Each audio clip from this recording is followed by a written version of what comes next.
আর inhaler ব্যবহার করবেন বেশি শ্বাসকষ্ট হলে। হ্যাঁ, ইনহেলারের নাম আমি লিখে দিচ্ছি। ইনহেলার বুঝেছেন? চাপ আমি দেখাই আপনাকে। চাপ দিয়ে নেয় না না, ওনাকে দেখাইতে, আপনাকে না। এরকম একটা জিনিস ব্যবহার করবেন, ঠিক আছে? ওনার দিকে লাভ কি, হে তো ব্যবহার করবেন না, করবেন আপনি।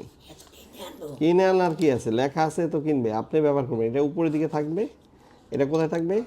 উপরের দিকে, আর এটা থাকবে নিচের দিকে। এভাবে না কিন্তু, এভাবে এভাবে চাপ দিলে, শ্বাস নিলে শ্বাসের সাথে ব্যবহার করতে হয়। এটা গালে খেতে হয় না। হ্যাঁ, এটা চাপ দিলে শ্বাসের সাথে ব্যবহার করে।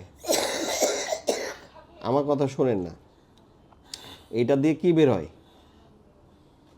বাতাস। দেখেন আমি দেখাচ্ছি, কি বাড়িছে?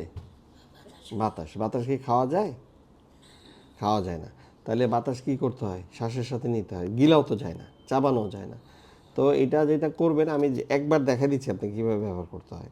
আপনি এইভাবে ব্যবহার করবেন। প্রথম কথা হচ্ছে যে এটা ঝাঁকাবেন আর ধরবেন। ধরাটা সবচেয়ে জরুরি, যে কীভাবে ধরতে হয়। এক হাতে ধরেন আর দুই হাতে ধরেন। আমি তো অভ্যাস আছে সেজন্য এক হাতে ধরছি, কিন্তু আপনার অভ্যাস না থাকলে দুই হাতে ধরে নিন। হ্যাঁ, অসুবিধা নেই তো, এভাবে ধরে নিন।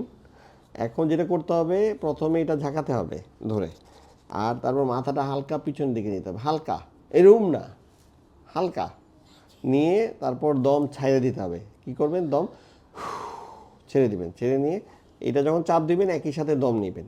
কি বলছে বুঝছেন? এই দেখেন আমি একবার করে দেখাচ্ছি।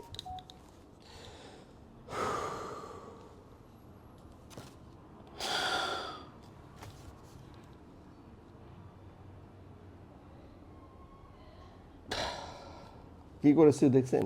কোনো গ্যাস কি বেরোচ্ছে আমার নাক দিয়ে? কিছু বেরোচ্ছে? আমি গ্যাসটা টোটালটাই শ্বাসের সাথে জোরে টান দিছি যে ভিতরে ঢুকে গেছে। এটার মধ্যে কিন্তু ইনহেলার আছে, দেখছেন? আমি আপনাকে ব্যবহার করে দেখালাম। এভাবে একবার দিবেন, 1 মিনিট পরে আবার দিবেন। এভাবে 2 বেলা দিবেন, 2 চাপ করে 2 বেলা, 2 চাপ একসাথে না। হ্যাঁ, ওকে।